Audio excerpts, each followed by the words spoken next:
Bismillahirrahmanirrahim. Assalamualaikum warahmatullahi wabarakatuh. Baik, saya hari ini akan menyampaikan tugas individu dari kelompok 7, yaitu menghitung portofolio optimal, di mana kelompok 7 terdiri dari Ibu Tin, saya sendiri Aan Suhandi, Mbak Herlin, serta Ibu Mary. Selanjutnya saya akan menyampaikan latar belakang. Pada portofolio optimal, dari 11 sektor saham diambil 12 perusahaan. Data dibuat per semester dalam bentuk tabel tabulasi dan dipresentasikan dalam bentuk video dengan durasi maksimal 10 menit, di mana tugas ini dibuat secara kelompok dan dipresentasikan secara individu. Tahapan-tahapan dalam perhitungan portofolio optimal. Pertama yaitu mencari sumber data masing-masing saham pada website seperti IDX, Financial, Investing, Ajaib, dan lain-lain. Tahap kedua yaitu mendownload history data 12 perusahaan yang dilakukan perhitungan portofolio sesuai dengan kode perusahaan yang telah kita pilih. Tahapan ketiga yaitu melakukan perhitungan portofolio optimal menggunakan rumus Excel yang telah di-share oleh dosen pengampu kita, yaitu Bapak Dr. Febrianto.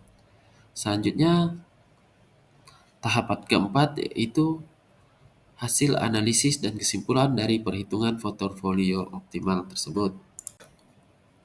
Baiklah, kita mulai dari tahapan pertama. Tahapan pertama yaitu mencari sumber data pada masing-masing saham.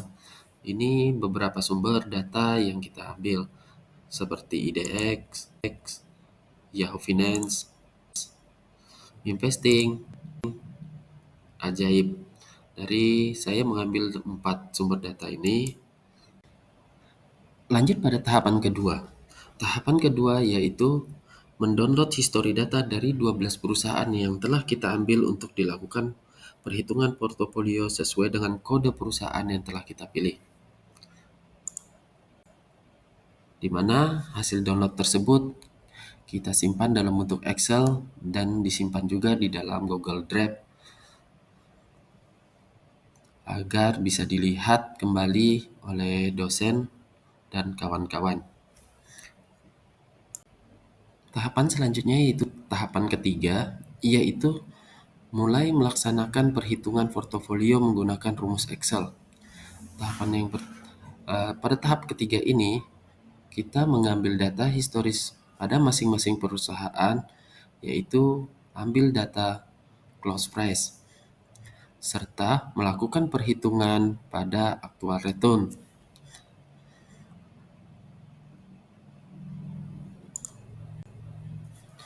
Setelah perhitungan actual return, kita dapat menghasilkan nilai pada excess return agar memudahkan kita untuk mendapat nilai alfa, beta, serta varian residual sehingga menghasilkan keputusan, di mana keputusan itu merupakan saham yang masuk dalam portofolio optimal,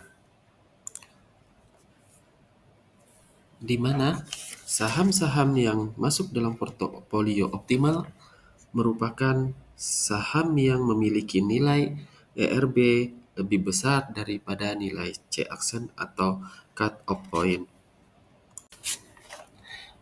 Pada perhitungan selanjutnya yaitu mencari nilai Z1,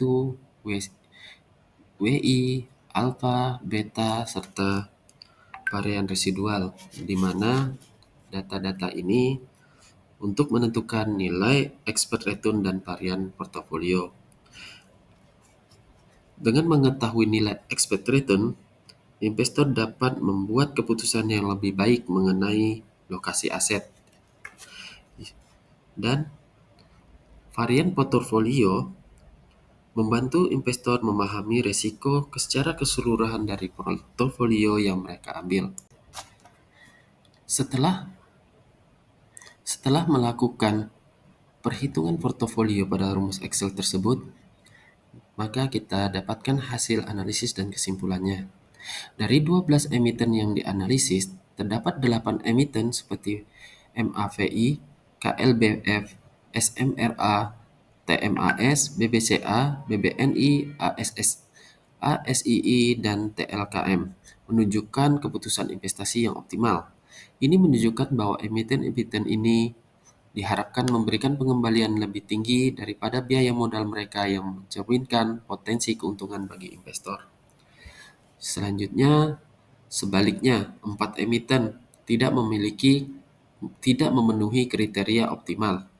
Emiten-emiten ini memiliki alfa negatif atau biaya investasi yang tidak sebanding dengan pengembalian yang diharapkan. Investor disarankan untuk terus memantau kinerja keuangan dan kondisi pasar dari emiten-emiten tersebut untuk menyesuaikan strategi investasi sesuai dengan perubahan kondisi ekonomi. Hindari emiten yang tidak optimal seperti PGAS dan RALS. Sebaiknya dihindari karena tidak memberikan pengembalian yang diharapkan melebihi biaya modal mereka. Mungkin ini saja yang dapat saya sampaikan. Atas perhatiannya, saya ucapkan terima kasih. Saya akhiri, wabillahi taufiq wal hidayah. Wassalamualaikum warahmatullahi wabarakatuh.